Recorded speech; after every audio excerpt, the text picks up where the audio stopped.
देखो इसमें दिया है कि वर्णन कीजिए कि दाईं तरफ दी गई आकृतियाँ किस प्रकार एक समान हैं और किस प्रकार एक दूसरे से भिन्न हैं। तो किस डिब्बे का पार्श्व पृष्ठीय क्षेत्रफल अधिक है, ये भी हमें निकालना है। तो सबसे पहले हमें ये निकालना है कि दाईं तरफ मतलब आपके दाईं तरफ ये जो आकृतियाँ हमें दिख रही हैं ये किस प्रकार से एक समान है, और दूसरी चीज़ ये भी निकालनी है कि किस प्रकार से एक दूसरे के भिन्न है। तो आपको दिख रहा होगा समान क्या है, देखो इसकी अगर मैं ऊंचाई निकालूँ तो 7 सेंटीमीटर है, और वैसे ही अगर मैं इसकी ऊंचाई निकालूँ तो ये भी 7 सेंटीमीटर है। मतलब ऊंचाई के मामले में ये दोनों बराबर हैं। तो यहाँ पे लिखेंगे दोनों आकृतियों की ऊंचाइयाँ एक समान हैं। ठीक है, पहली चीज़ तो समानता हमने निकाल दी। अब दूसरा हमें ये निकालना है कि ये एक दूसरे से किस प्रकार से भिन्न हैं। तो भिन्न कैसे आपको दिख रहा होगा, देखो ये हमें सिलेंडर की आकृति दिख रही है और ये हमें किसकी आकृति दिख रही है, घन की आकृति दिख रही है। तो यहाँ पे हम लिख देंगे,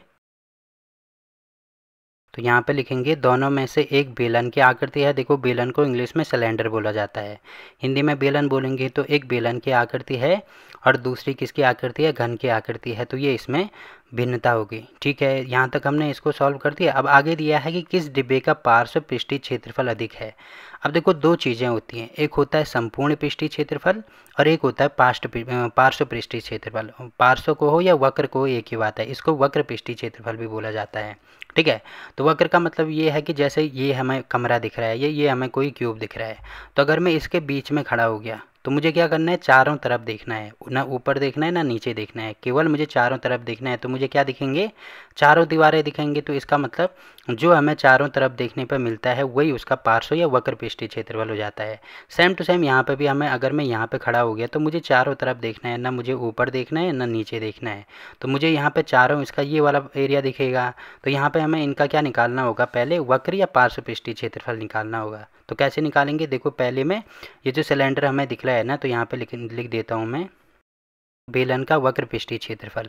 अब देखो बेलन का वक्र पृष्ठीय क्षेत्रफल क्या होता है, देखो ये किससे मिलकर बना होता है, जो बेलन है देखो आपको दिख रहा होगा ना, ये सर्कल यानी वृत्त से मिलकर बना है। और वृत्त के बाहर मतलब वक्र का मतलब बाहर बाहर वाला ये जो एरिया हमें बाहर से दिखता है। ठीक है, जैसे कोई आप कनस्तर ले सकते हैं, कनस्तर के बाहर बाहर से जो चीज़ आपको दिखते हैं तो वो उसका पृष्ठीय क्षेत्रफल होता है। मतलब पृष्ठ पे, पृष्ठ का मतलब ये होगा कि बाहर से आपको दिख रहा है जो। ठीक है, तो वो उसका पृष्ठीय क्षेत्रफल हो गया। तो वो किससे मिलकर बना होता है, देखो एक वृत्त से मिलकर बना होता है। तो वृत्त में ये बाहर आपको क्या दिखता है, ये इसकी परिधि दिखती है। तो वृत्त की परिधि क्या होती है, 2πr होती है। और साथ में क्योंकि इसमें ऊंचाई भी आ जाती है, देखो आपको दिख रहा होगा इसमें ऊंचाई भी आ गई ना, परिधि भी आ गई और साथ में ऊंचाई भी आ गई, तो इसीलिए इसको h से भी गुणा किया जाता है। तो आपको ये ध्यान रखना है कि बेलन का वक्र पृष्ठीय क्षेत्रफल होता है 2πrh। ये हो गया।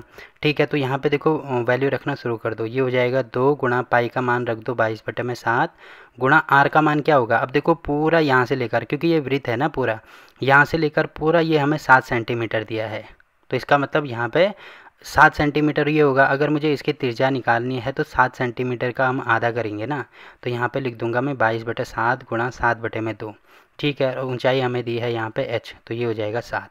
अब इसको हल करेंगे तो इससे ये कटेगा, 2 से इसको काट दो, तो ये हो जाएगा यहाँ पे 22 गुणा 7।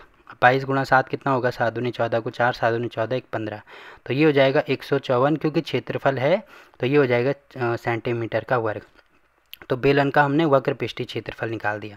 वैसे ही आपको ये चीज़ क्या दिख रही है, देखो ये एक घन है, तो घन का पृष्ठीय क्षेत्रफल कैसे निकालेंगे।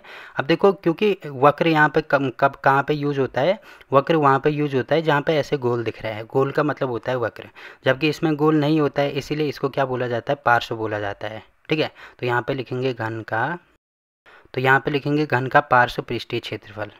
अब देखो घन का क्षेत्रफल सबसे पहले, मतलब ये जो दीवार है पहले इसका क्षेत्रफल, इस वाली दीवार का क्षेत्रफल, पीछे वाले, फिर सामने वाले। अब घन की तो सारी भुजाएं बराबर होती हैं, तो इसको अगर मैं ए का नाम देता हूँ तो ये भी ए हो जाएगा। तो अगर ये सामने वाली दीवार है, इसका अगर मुझे क्षेत्रफल निकालना है तो क्षेत्रफल होता है लंबाई गुणा चौड़ाई। अब देखो लंबाई भी ए है, चौड़ाई भी ए है, मतलब ये हो जाएगा ए गुणा ए। सेम टू सेम ये वाली दीवार का भी होगा, क्योंकि इसमें भी लंबाई चौड़ाई बराबर होती है, तो ये भी हो जाएगा ए गुणा ए। तो टोटल कितनी बार होगा, 4 दीवारें हैं तो 4 बार होगा। तो यहाँ पे भी होगा ए गुणा ए और यहाँ पे भी होगा ए गुणा ए। तो देखो ए गुणा ए मतलब ए का वर्ग, यहाँ पे भी ए का वर्ग, ये भी होगा ए का वर्ग, ये भी होगा ए का वर्ग। तो ए कितनी बार, 4 बार, तो ये हो जाएगा 4 ए का वर्ग। तो इसका मतलब घन का जो पार्श्व पृष्ठीय क्षेत्रफल होता है वो होता है 4 ए का वर्ग। ये आपको ध्यान रखना है, ठीक है। अब यहाँ पे हो जाएगा 4 इंटू ए का मान 7 है तो ये हो जाएगा 7 का वर्ग, या 7 गुणा 7 कर दो तो ये हो जाएगा यहाँ पे 7 चौको 28 गुणा 7। अब 7 से दोबारा गुणा कर दो तो 8 से 56 को 6 हासिल 5, 7 दूनी 14 और 5 कितना हो जाएगा 19।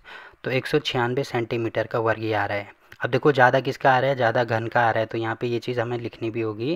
देखो हमें यही दिया है ना कि किस डिब्बे का पार्श्व पृष्ठीय क्षेत्रफल अधिक है, तो यहाँ पे लिखेंगे घन का पार्श्व पृष्ठीय क्षेत्रफल अधिक है।